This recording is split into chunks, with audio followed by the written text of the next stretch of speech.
نعم. الدرس الثالث الحروف المقطعة. سمرجا gatatu inyuguti z'ibice. Izi nyuguti z'ibice benshi bibeshe ko zitagakwiye gukurikira isomo rya kabiri cyangwa se ngo zaje hafi, ariko ntago ariko bimeze bavandimwe.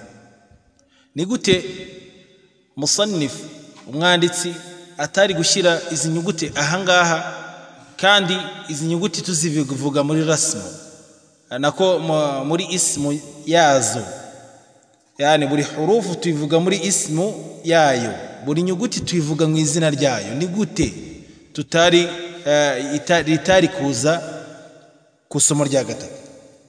Kandi turangije isomo rya kabiri aho musannif atubwira ngo hurufu al-hijai al-murakkaba, inyuguti mu cyarabu zifatanye, inyuguti z'icyarabu zifatanye.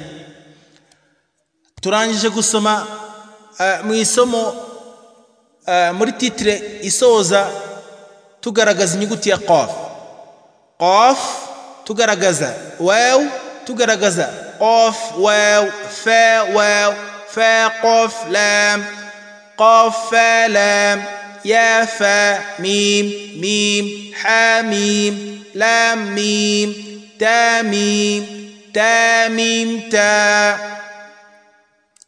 Dukurikiye neza n'ahantu bitandukaniye kuba twavuga alif lam mim, alif lam mim sad, alif lam ra, alif lam mim ra, kaf ha ya ayn sad. Wow, tukavuga inyuguti uko yanditse n'ahantu bitandukaniye. Niyo mpamvu iri somo ryaje ahangaha kubera ko rivugwa mu nyuguti hamwe nuko ari muqatta'a zigize Qur'an uko ari 14, hamwe nuko izi muqatta'a arizo zigize Qur'an cyangwa se ziri muri Qur'an zose. Igisobanuro cy'ibi ngibi nuko iri somo ryari rikwiye kuzanga kubera ko turizisoma imwe kuri imwe. Urugero, niba ari alif turayivuga nka alif, ntago iri buhinduke mad. Niba ari lam turayivuga nka lam, ntago tuvuga la kubera ko yafate fatha la. Niba ari mim ntago turivuga mi ifite kasra cyangwa fatha, twubahiriza alamat, yani dukoresha cyangwa se harakat dukoresha tugaragaza inyuguti ikiri cyo. Inyuguti turayisoma muri ismu yayo, mu izina ryayo. Niyo mpamvu musannif rahimahullah, Allah mugirire mu mwanditsi, yakurikije izi somo arishyira kuri rya gatatu. No muri kondisiyo yo kwigisha iri somo ntago dupanika, ntago dukanika umunyeshuri cyangwa se ngo tumurushye ngo asome yubahirize ahkamu al-mad, yubahirize izi mad, ko mugaragaze mad hurufiyu, mugaragarize ko ari 6 harakat. Ibyo ntago umwana bikeneye. Umugaragarize ko ari zikurwamo ziri tabi'i, zikurwa kabiri.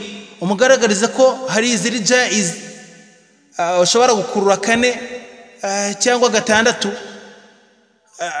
Ibi mwana ntago bikeneye, ahubwo icyo akeneye kurusha ibindi ni uko abasha kumenya ko izi nyuguti, yani iri somo n'irya kabiri ni ahantu bitandukaniye, ni ahantu bitandukaniye. Niyo mpamvu musannif atubwira ati ba'da al-intihai min ad-dars الثاني والثالث الحروف المركبة والمقطعة يجب أن تكون لدى الطالب لقدرة في معرفة والتمييز أي حروف من حروف القرآن، أي حرف من حروف القرآن من غير تردد. فمثلا قوله تعالى عما يتساءلون يقرأه الطالب بالصورة التالية بلا تردد: عين ميم ya ta sin alif hamza lam waw.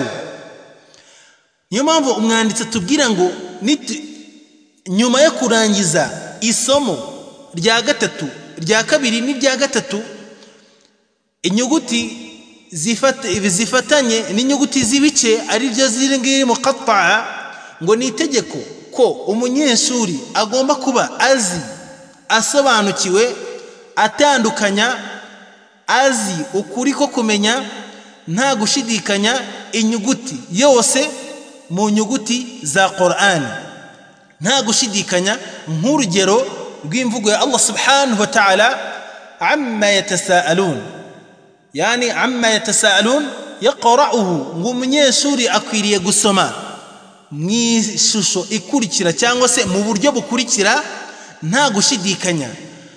Amma yatasaalun ikahita icikamo ibice ain mim ya ta sin alif hamza lam waw nun. الدرس الثالث الحروف المقطعة. niyo mpamvu iyo umwana avuye kuri iri somo ageze kuri iri somo ntasobanukirwe, umwana ntasobanukirwe inyuguti ukamukoresha ikhtibari muri Qur'ani. umwana yarangije iri somo akwiriye gufungura Qur'ani agakoresha ikhtibari, bimana hakabaho igerageza umutomboza mu nyuguti kugira ngo umenye ko uyu mwana iri somo yarisobanukiwe neza.